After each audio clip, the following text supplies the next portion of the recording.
আমি এই মুহূর্তে রয়েছি দৌলতদিয়া ৬ নম্বর ফেরিঘাট। আপনি দেখছেন যে আমার ভাঙনের কারণে কিন্তু আসলে এখানে পুরাটাই ফাঁকা হয়ে গেছে। এইটুকু আমাদের দাবি, আমরা বস্তা পালি, আমরা এখন থেকে জায়গায় বসবাস করি পারবো, ফল ফল নিয়ে আমরা বাইরে থাকতে পারবো। আচ্ছা, যদি এই জায়গাটা বাইরে গেলি কিন্তু আমাদের আর জায়গা নাই। আপনার এখানে কি ব্যবসা প্রতিষ্ঠান আছে? আমার ব্যবসা প্রতিষ্ঠান ছোট ছোট দোকান আছে, আমার 4টে মেয়ে, আমার পুষে ছেলে নাই, আমার এই দোকানের ফাটিল সংসার। জি, এখন দোকানটা ভেঙে গেলে আমি কোন জায়গাতে যাব, সেই জায়গা নাই দৌলত জায়গাটা, বুঝছেন? এইটুকু হলো আমাদের দাবি। আচ্ছা, যাই হোক, প্রিয় দর্শক শ্রোতা, ইনি যেটা বলেছেন আসলে দেখেন যে আসলে এই সীমিত সময়ের মধ্যেই মানে 2 থেকে 3 দিনের মধ্যে এই যে বট গাছ, পাহর গাছ আর কি ভেঙে চলে গেছে নদীতে। আরও বেশ কিছু গাছ ছিল, সবই নদীতে বিলীন হয়ে গেছে। তাই এখন দ্রুত এই বস্তা ব্যাগ ফেলানোর অবশ্য প্রশাসনের হস্তক্ষেপ কামনা করা হচ্ছে। আর এই বাড়ি নালি টিকানো কোনোদিনও সম্ভব হবে না। তাই বিষয় নিয়ে আরেকটু কথা বলবো। ভাই, আপনার কি এখানে বাড়ি? হ্যাঁ, বলেন একটু, আপনি কিছু বলেন। এত দূরত্ব ভাঙছে, তাই না? এটা 3 দিন ধরে ভেঙে গেছে আর কি। 3 দিন ধরে ভাঙছে, তার মানে আপনি সরকারের মানে এই যে প্রশাসনের কাছে কিছু বলেন, প্রশাসনের উদ্দেশ্য দ্রুত ব্যবস্থা নেওয়ার জন্য। প্রশাসনে তো বলা, কয়েকদিন আগে বলা হয়েছে, এখানে টিনো সবাই ছিল, টিনো সব তো বললো যে দূরত্বের বস্তা ফালাবো, ঠিক আছে, তো কোনো পদক্ষেপ নিল না। আজকে 3-4 দিন চলে গেল। জি, কালকেও মনে করে বাতাসে জায়গা অনেক ভেঙে গেছে, ঢেউতে ভাঙছে, বস্তা দাবিয়ে গেছে। তারপর প্রশাসন আইসে দেখছে, তারাও কোনো পদক্ষেপ নেয় নাই। হ্যাঁ, ঠিক আছে। হ্যাঁ, তারপর বলেন।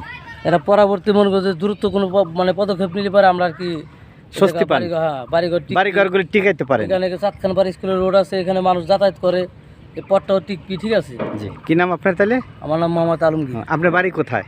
আমার বাড়ি 2 বাড়ি পরে। ও, মানে এইখানেই আপনার বাড়ি? জি, কোনো রকম বসত বাড়ি ঘর করে আর কি জীবনযাপন করতেছে। সেই জায়গা এই জায়গা কিন্তু এই জায়গায় এসেও যে আমরা যে বসবাস করি, তাও নদী ভাঙনের ঝুঁকিতেই আছে। আমরা চাই প্রধানমন্ত্রীর কাছে একটা বিনীত অনুরোধ যে আমাদের দৌলতদিয়া ঘাটটা অবশ্যই সে যিনি নদী শাসনটা করে দিলে আমরা আর কি নিজেকে বড় মনে করি, বা আমরা এলাকাবাসী অনেক নিশ্চয়তা থাকতে পারি। স্বস্তি পায়। মানে রাত্রে ঘুমাই, সকালে এসে দেখি যে দেখে যাব, সকালে এসে দেখি সে জায়গাটা আর কি নদীতে বিলীন হয়েছে, বা রাত্রে ঘুমাই খুব চিন্তাতে। সারাদিনে সংসার চালানোর জন্য চিন্তা ভাবনা, রাত্রে ঘুমাবার যাওয়া চিন্তা করি নদীতে। কখন জানে আপনার মাছ টাছ নিয়ে পুকুর নদীতে চলে যায়? না, ব্যবসা না, দোকানপাট আছে না? ফেরিঘাটে দোকান আছে, আমার মাছের আড়ত আছে। সেটি আর কি। আমরা চাই যে আমাদের নদীটা শাসন করুক। দৌলতদিয়ার লোকজন অনেক আওয়ামী লীগের ভক্ত। আমরা দৌলতদিয়া থেকে সারা বাংলাদেশে জনমন্ত্রী শেখ হাসিনার অনেক উন্নয়ন হয়েছে, কিন্তু সেক্ষেত্রে গোয়ালন্দ উপজেলার দৌলতদিয়া ফেরিঘাট, দৌলতদিয়া ইউনিয়নটা কিন্তু নদী বিলীন হয়ে গেছে। হাজার হাজার বিঘা সম্পত্তি অনেক নদীতে বিলীন হয়ে গেছে। আজকে যদি এই জমিগুলো থাকতো, এই কৃষক চাচারা, কৃষক, আমরা যে কৃষক আছি, আমরা কিন্তু কৃষককে অনেক ফলন পেলে কিন্তু আমরাও অনেক সাফল্য।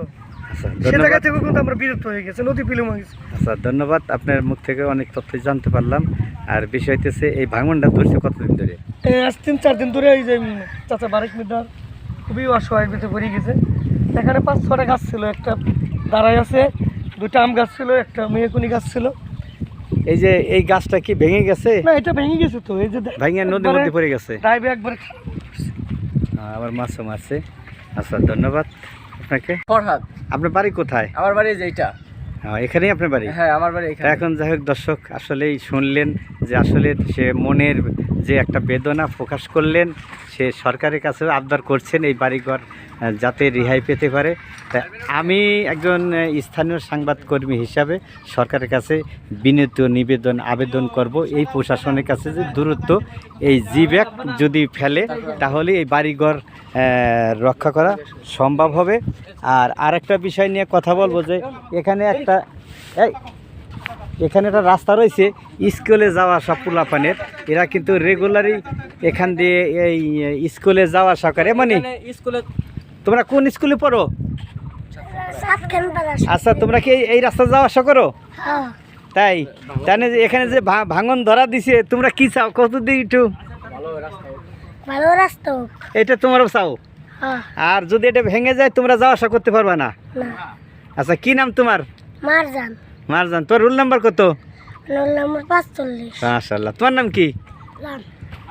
যাক, আমরা শিশু বাচ্চাদের কাছে জানলাম যে তারা এই রাস্তা দিয়ে আসা যাওয়া করে থাকেন, কিন্তু আসলে সরকারকে দূরত্ব ব্যবস্থা নিতে হবে। আমার রাজবাড়ী জেলা প্রশাসকের মাধ্যমে তারা স্থানীয় যারা রয়েছেন এরা দাবি জানিয়েছেন। আমি এখান থেকে বলছি শেখ মোহাম্মদ বিল্লাল হোসেন, অনলাইন নিউজ বাংলা। শোয়েব মাহমুদ, আমি দৌলত দেখাটের মাছ আরদার।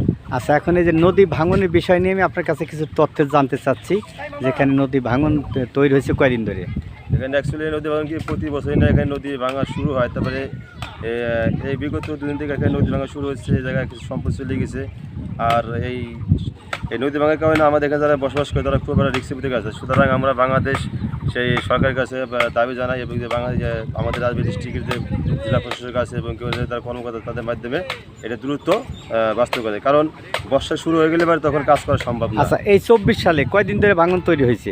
2024 সালে আপনার কিছুদিন আগে আপনার শীতের আগে কিছু ভাঙছে, আর ইদানিং এই দুদিন কয়েকদিন ধরে এই ভাঙনটা তৈরি হয়েছে, একটু বলেন এই কয়েকদিন ধরে?